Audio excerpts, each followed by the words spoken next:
মৃত্যু মানুষের জীবনের এমন এক অমোঘ সত্য যা নিয়ে জল্পনা কল্পনার শেষ নেই। মৃত্যুর ঠিক পরের মুহূর্তগুলোতে মানুষের শরীরে এবং মস্তিষ্কে আসলে কি ঘটে তা নিয়ে দীর্ঘকাল ধরে গবেষণা চালিয়ে আসছেন বিজ্ঞানীরা। সম্প্রতি একদল আন্তর্জাতিক গবেষক এই রহস্যের ওপর নতুন আলোকপাত করেছেন, যা প্রচলিত অনেক ধারণাকেই বদলে দিচ্ছে।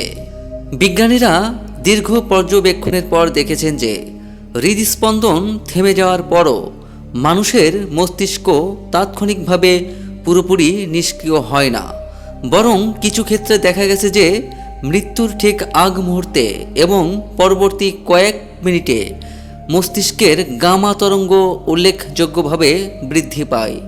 এই বিশেষ তরঙ্গগুলো সাধারণ মানুষের গভীর চিন্তা, স্মৃতিচারণ এবং তথ্য প্রক্রিয়াকরণের সাথে যুক্ত থাকে। এই বৈজ্ঞানিক পর্যবেক্ষণটি ইঙ্গিত দেয় যে মানুষ সম্ভবত মৃত্যুর সন্ধিক্ষণে দাঁড়িয়ে তার জীবনের গুরুত্বপূর্ণ স্মৃতিগুলো এক পলকে দেখে নেয়, যাকে অনেকেই লাইফ রিভিউ বলে অভিহিত করেন। গবেষকদের মতে ক্লিনিক্যালি মৃত্যু ঘোষণার পরও মস্তিষ্কের সচেতনতা বেশ কিছুক্ষণ বজায় থাকতে পারে, যা এক বিস্ময়কর আবিষ্কার। শারীরিক পরিবর্তনের ক্ষেত্রে দেখা গেছে যে হৃৎপিণ্ড বন্ধ হওয়ার সাথে সাথেই শরীরের সব কোষ মারা যায় না, বরং এটি একটি ধারাবাহিক প্রক্রিয়া যা সম্পূর্ণ হতে বেশ কিছুটা সময় লাগে। আরও আশ্চর্যজনক তথ্য হলো মৃত্যুর কয়েক ঘন্টা এমনকি কয়েকদিন পর পর্যন্ত শরীরের নির্দিষ্ট কিছু জিন সক্রিয় হয়ে ওঠে, যেগুলোকে বিজ্ঞানীরা জম্বি জিন বলে আখ্যা দিয়েছেন। এছাড়া কিছু পদার্থবিজ্ঞানী মনে করেন যে মানুষের চেতনা কেবল মস্তিষ্কের রাসায়নিক বিক্রিয়া নয়, বরং এটি কোয়ান্টাম স্তরের একটি প্রক্রিয়া যা শরীরের বিনাশের পরেও মহাবিশ্বের মৌলিক তথ্যের স্তরে টিকে থাকতে পারে। বিজ্ঞানীরা বিশ্বাস করেন যে এই তথ্য গবেষণাগুলো কেবল মৃত্যুর রহস্য ভেদ করতেই সাহায্য করবে না, বরং ভবিষ্যতে চিকিৎসা বিজ্ঞানের নতুন দিগন্ত উন্মোচন করবে। জম্বি জিন এবং কোয়ান্টাম চেতনার এই ধারণাগুলো বিজ্ঞানের জগতে এক নতুন শিহরণ জাগিয়েছে, যা আমাদের মৃত্যুর প্রথাগত সংজ্ঞাকে চ্যালেঞ্জ করে। প্রথমত, জম্বি জিনের কথা বলতে গেলে এটি কোনো ভৌতিক বিষয় নয়, বরং আমাদের শরীরের এক অদ্ভুত জৈবিক লড়াই। বিজ্ঞানীরা পরীক্ষা করে দেখেছেন যে মৃত্যুর পর যখন হৃৎপিণ্ড এবং ফুসফুস কাজ করা বন্ধ করে দেয়, তখন শরীরের বেশিরভাগ জিন নিষ্ক্রিয় হয়ে গেলেও কিছু নির্দিষ্ট জিন হঠাৎ করেই প্রচণ্ড সক্রিয় হয়ে ওঠে। বিশেষ করে মস্তিষ্কের গ্লিয়াল কোষে এই জিনগুলো মৃত্যুর কয়েক ঘন্টা পর পর্যন্ত তাদের ডালপালা বিস্তার করতে থাকে, যেন তারা শেষ মুহূর্ত পর্যন্ত কোষগুলোকে বাঁচিয়ে রাখার এক আপ্রাণ চেষ্টা চালাচ্ছে।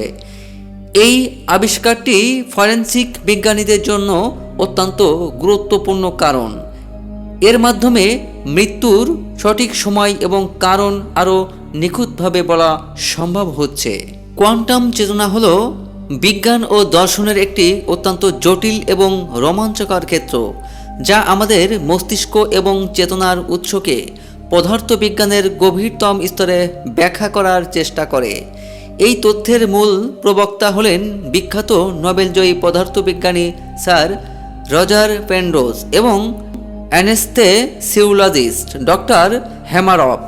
সাধারণ স্নায়ুবিজ্ঞান এবং নিউরোসায়েন্স মনে করে যে আমাদের চিন্তা এবং চেতনা হলো মস্তিষ্কের কোটি কোটি নিউরনের মধ্যে বৈদ্যুতিক ও রাসায়নিক সংকেত আদান প্রদানের একটি ফল। কিন্তু কোয়ান্টাম চেতনার প্রবক্তারা এই ধারণাকে চ্যালেঞ্জ করেন। তাদের মতে নিউরনের মধ্যকার এই সংযোগগুলো চেতনার আসল রহস্য ব্যাখ্যা করার জন্য যথেষ্ট নয়। তারা দাবি করেন যে আমাদের চেতনার প্রকৃত উৎস লুকিয়ে আছে নিউরনের ভেতরে থাকা অত্যন্ত ক্ষুদ্র কিছু কাঠামোতে, যেগুলো মাইক্রোটিউবিউলস বলা হয়। এই তথ্য অনুযায়ী মাইক্রোটিউবিউলসগুলো কেবল কোষের কাঠামো ধরে রাখে না, বরং এগুলোর ভেতরে কোয়ান্টাম প্রক্রিয়ার মাধ্যমে তথ্য সংরক্ষিত এবং বিশ্লেষিত হয়।